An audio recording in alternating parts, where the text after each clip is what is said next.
Solo se puede hablar de maldad, en el sentido moral, cuando hay libertad. Una persona solo es malvada cuando ha sido libre de no serlo. Un loco, por cruel que parezca, no es responsable de sus actos porque no pudo realmente elegir. No eligió estar loco, ni pudo elegir actuar de otra manera. El mal que comete no lo convierte en malvado. Tal vez en alguien peligroso, pero no en alguien malo. La ley lo entiende así. El Código Penal mexicano, por ejemplo, dice que no hay crimen si el acto fue cometido en estado de demencia o bajo una fuerza irresistible. Y lo mismo sucede con los animales. Nadie odia al león que mata, ni al recién nacido que muerde. No eligieron ser así. No son culpables. Solo quien es capaz de virtud puede ser verdaderamente culpable. Y solo lo es si, pudiendo elegir el bien, elige libremente el mal. Esta es la paradoja profunda de toda moral. Para que alguien pueda ser malo, tiene que poder ser bueno, y tiene que haber elegido no serlo. Como decía Aristóteles, el principio de la acción moral es la libre elección, y es esa libertad, la de querer o no querer, la que sostiene todo el edificio de la moralidad. Nadie es moralmente malo a la fuerza. Nadie es perverso por accidente.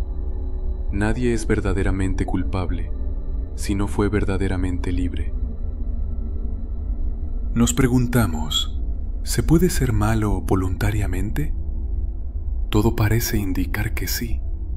Después de todo, ser malo implica ser responsable, y solo se es responsable de lo que se hace voluntariamente. Así que, en apariencia, todo mal implica una elección. Pero no es tan simple. Una cosa es ser responsable de lo que hacemos. Otra muy distinta es ser responsables de lo que somos. ¿Elige el malo ser malo? ¿O es que simplemente lo es? Aquí aparecen dos posibilidades. O bien alguien se vuelve malo por decisión propia, lo que implica que no lo fue siempre y que pudo haber elegido otra cosa. O bien es malo por naturaleza, por esencia, como si su maldad le hubiera sido impuesta desde fuera, por el destino, por su cuerpo, por la historia de su vida. Este último caso, en apariencia, es el más terrible. Un ser absolutamente malvado que solo puede hacer el mal, y lo hace por gusto, por necesidad, por vocación. Es un ser diabólico. Pero en realidad, esa misma maldad absoluta también lo absuelve.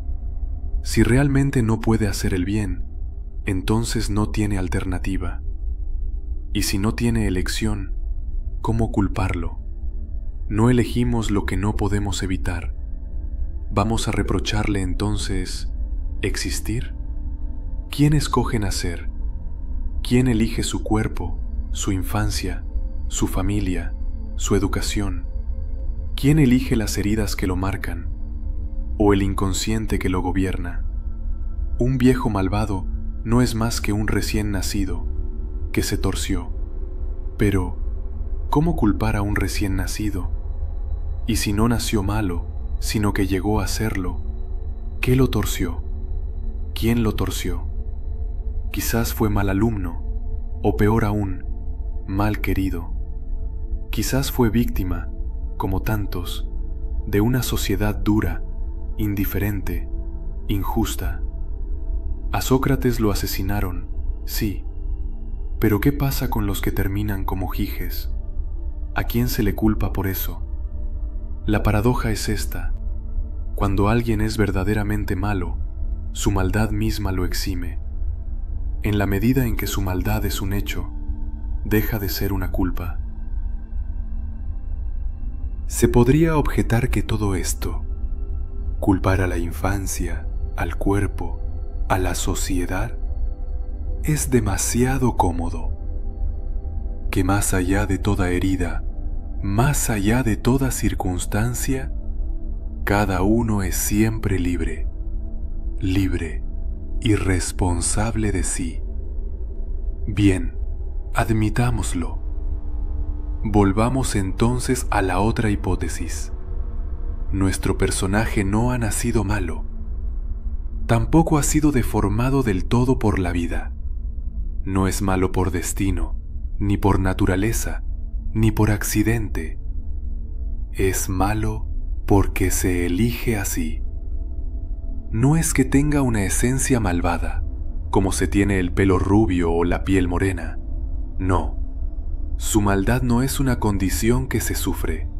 Es un acto, una invención, una decisión libre que se renueva en cada gesto. Giges, por ejemplo, tiene el anillo, es invisible, ve pasar a un niño, podría dejarlo pasar sin más, pero no lo hace. Extiende la pierna, el niño tropieza, cae, llora. ¿Por qué lo hace? Giges es malvado, se dirá, y libre, y por eso mismo, culpable. No porque arrastre una historia trágica, no porque su infancia lo marque, sino porque justo en ese instante eligió hacer el mal. Eligió no hacer el bien. Eso, y nada más, lo convierte en culpable.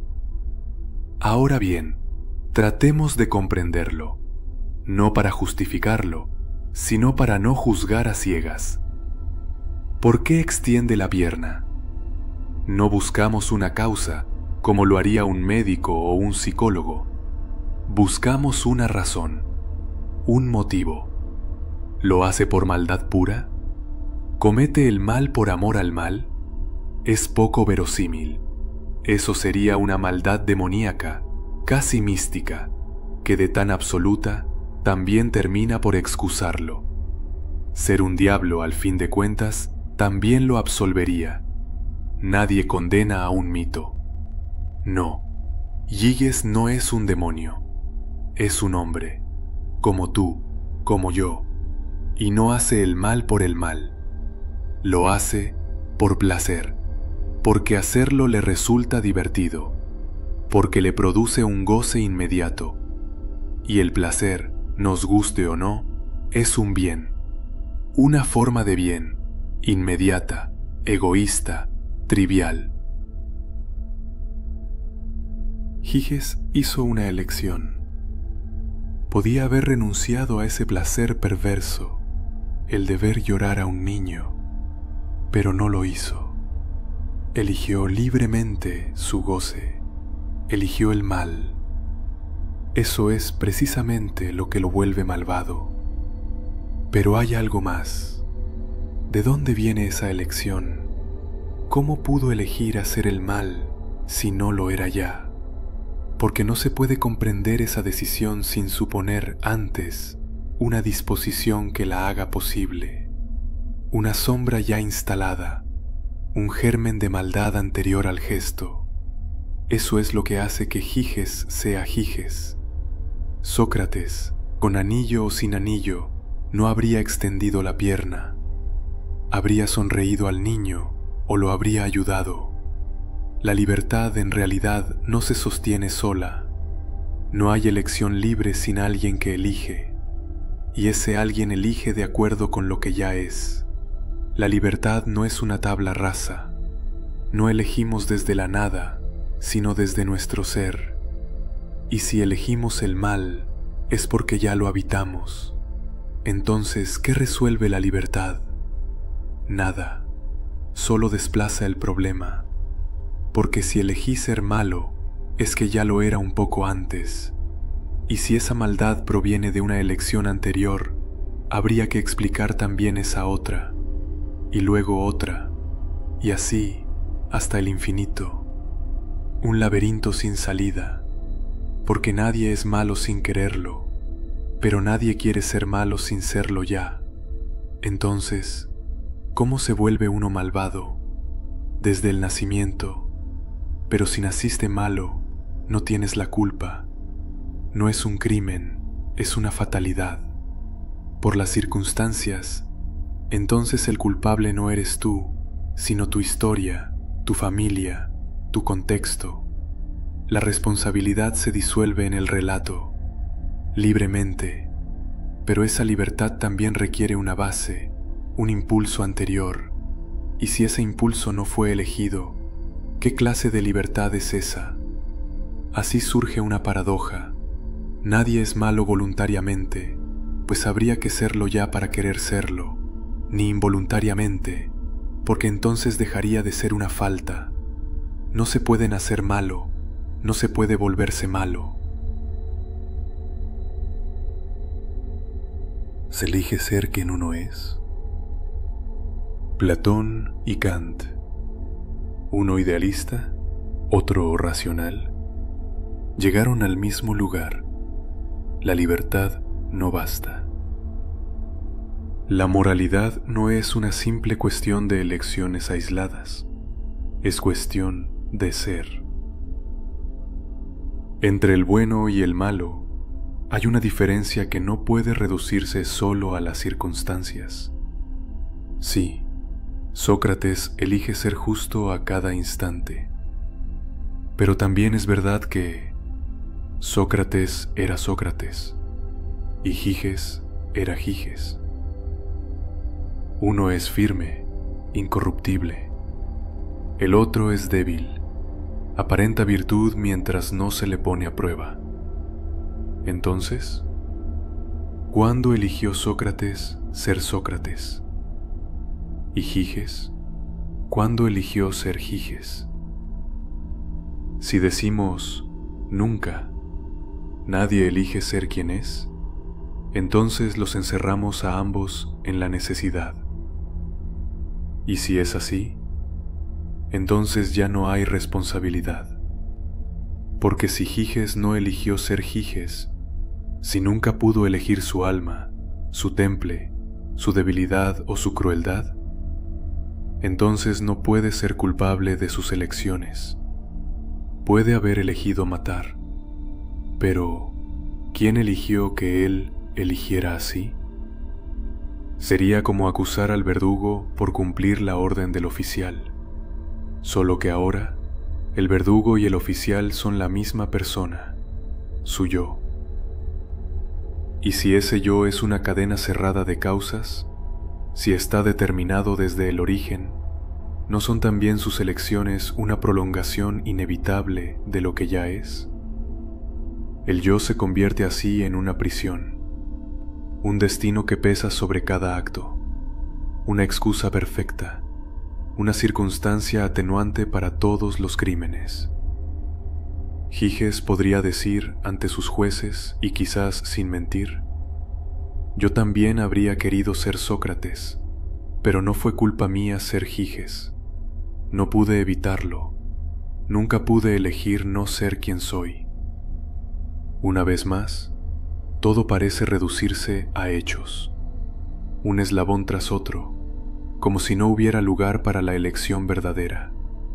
Estamos frente a la gran bestia de la necesidad, prisioneros de nuestros instintos, de nuestros hábitos, de nuestra historia. Si uno nace malo, no es su culpa, y si no lo era, entonces solo pudo volverse malo por las circunstancias. Pero si eso es así, si todo está ya escrito, entonces no hay moral. La otra alternativa es la de Platón, que cada uno, en algún punto, haya elegido ser quien es.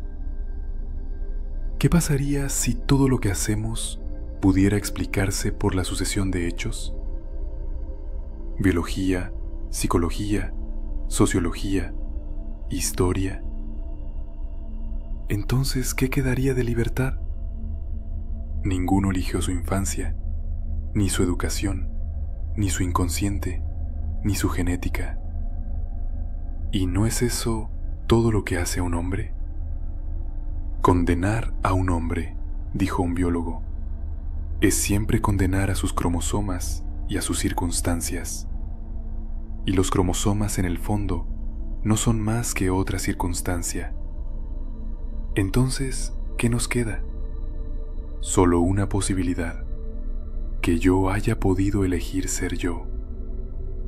¿Pero cuándo? ¿Dónde? ¿En esta vida? ¿En este mundo? Eso es imposible. Para que la moral sea posible, esa elección tuvo que hacerse en otra parte. No lo digo yo, lo dice Platón, un hombre que regresó de allá. Un mito, sí, pero uno que cierra la República, el texto más alto de la filosofía moral. Nuestro hombre se llamaba Era un soldado y murió en combate. Pero 10 días después, cuando recogieron los cadáveres, el suyo estaba intacto. Y cuando lo colocaron en la pira funeraria, revivió y contó lo que había visto allá abajo. Primero, el juicio. Las almas eran juzgadas y enviadas al cielo o al infierno. Pero aquello no era un juicio final. Todo recomenzaba. Las almas que volvían del cielo o del Hades, unas cubiertas de polvo, otras resplandecientes, se reunían para elegir su próxima vida. Sí, elegir su vida. No al azar, no por castigo, por libertad. Había vidas disponibles, muchas más que almas. Cada una debía escoger, libremente. No os escogerá un demonio, dice Platón, sino que vosotros elegiréis un demonio. Esa es la raíz de toda moral. La virtud no tiene dueño. La responsabilidad es de quien la elige. Cada alma es culpable de sí misma, porque debe transformarse según la elección que ha hecho. Dios no es responsable, y justo por eso el hombre puede serlo. Ahí comienza la moral. Cuando Giges, libremente, elige ser Giges. La distinción entre libertad de acción y libertad de querer es tan antigua como la filosofía. En el terreno de la moral, la libertad de acción importa poco. Una tentativa de asesinato, aunque no se concrete, no es menos grave que el crimen realizado. El malvado al que se le impide hacer daño no se convierte en un santo. Sigue siendo malvado. Porque en moral, lo que importa no es lo que se logra hacer, sino lo que se quiere hacer. No es la acción, sino la intención. No lo externo, sino el querer interno. Eso que Kant llamó la libre orientación del querer. La libertad de acción es entonces apenas un detalle, un asunto de circunstancias, de oportunidad o de prudencia. Pero el alma se juzga por su querer. Por eso Platón acierta al poner todo esto en un mismo plano. Giges es invisible, es libre de hacer todo lo que quiera, sin consecuencias visibles. Pero no es malo por hacer el mal. Es malo porque quiere hacerlo, porque lo elige. Ahora bien, si excluimos que su querer esté condicionado por su genética, su infancia, su educación, su historia, entonces Giges solo puede querer el mal porque se ha elegido a sí mismo. Y si no se ha elegido, entonces no es culpable.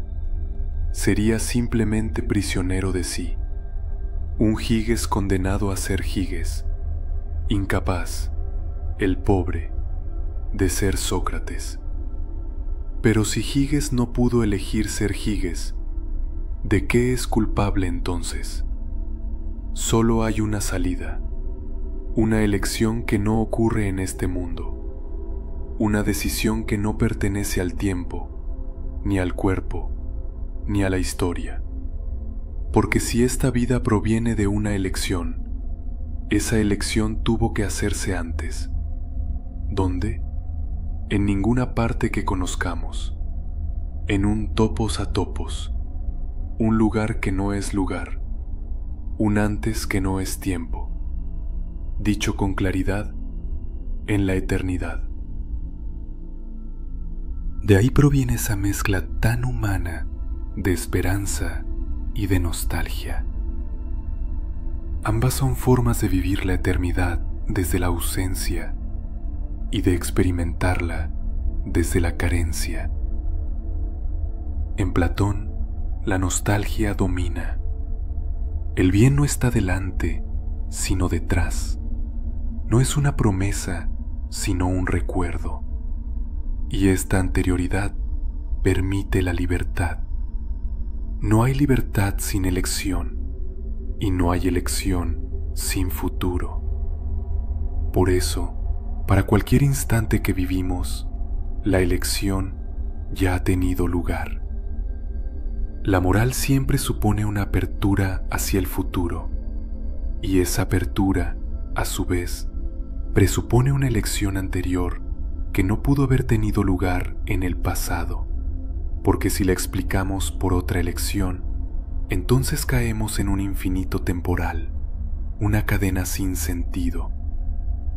Si el futuro es verdaderamente libre, si la esperanza es real, entonces el presente también tiene que escapar del pasado, tiene que apoyarse en otra cosa, una causa no empírica, una elección no temporal.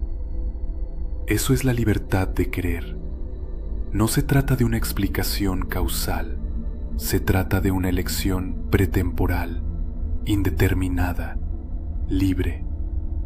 La libertad es posible porque hay algo en nosotros que no pertenece al tiempo, ni a las causas, ni al azar. Ese algo es el alma. El cuerpo no es más que una imagen, una sombra, una apariencia. Esto lo encontramos también en la religión. La eternidad no es este presente continuo lleno de cosas que son, pero no deberían ser. En el presente solo hay hechos. La moral, en cambio, no nace de los hechos, sino de otra parte. La eternidad es el otro lugar de todos los aquí, el otro momento de todos los ahora, y el círculo se cierra. La eternidad no puede existir como otro del tiempo, si no existe también otro mundo más allá de este. Aquí abajo, todo cambia, todo se pudre, todo desaparece. Aquí solo hay causas, azar, necesidad. Ninguna virtud puede nacer en este laberinto. Si el bien existe, entonces debe venir de otra parte. El alma frente al cuerpo, la eternidad frente al tiempo, el otro mundo frente a este mundo. Todo el bien, como decía Platón, procede del bien.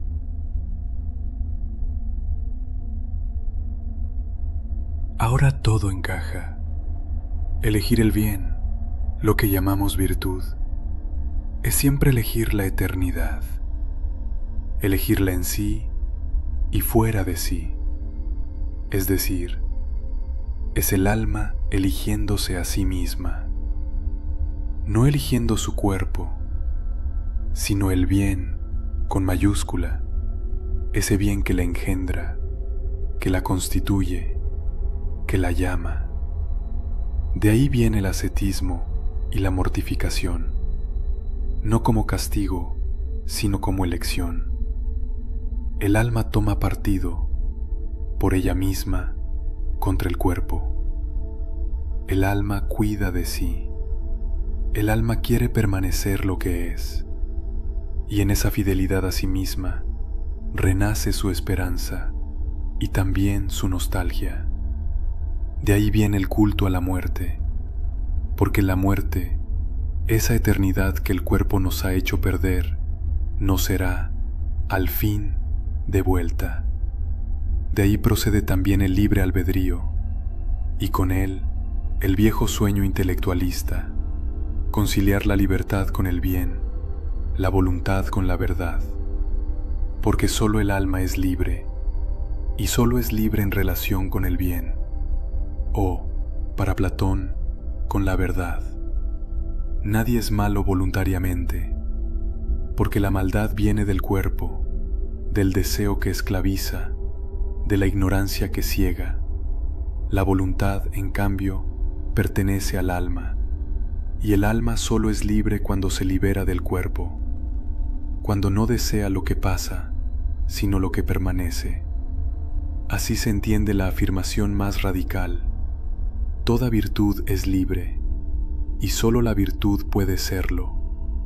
El resto, el mal, no es más que servidumbre, la esclavitud del cuerpo, la mala educación, la ceguera de la ignorancia.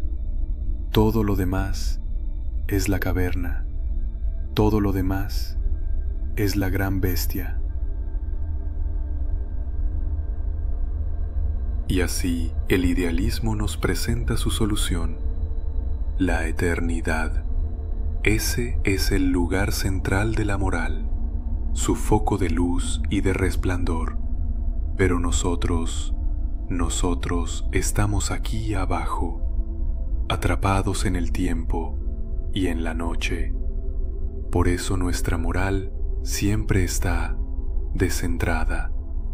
Su verdadero centro está en otro lugar. Aquí solo sentimos su ausencia. El principio de la salvación es el sentimiento de una carencia, y por esta razón toda virtud es siempre religiosa. Perseguimos un bien que siempre está en otra parte. En esta vida, el hombre más virtuoso nunca alcanza más que su vestíbulo. La moral, entonces, se convierte en un intento de trepar hacia la trascendencia que la funda. Virtud es obediencia, amor es carencia. Para ascender, la única forma es reconocer nuestra bajeza. Se trata de respetar un orden descendente, lo divino primero, después el alma, y el cuerpo, al final. Nuestra subida no es más que el contrapunto de un descenso previo, un movimiento desde Dios, nunca desde nosotros. El bien no está para hacerlo, sino para contemplarlo, no para inventarlo, sino para reconocerlo. Nuestra esperanza es hija de la nostalgia. Conocer es reconocer. Subir es remontar. La ascensión es una asunción. La virtud, un regreso.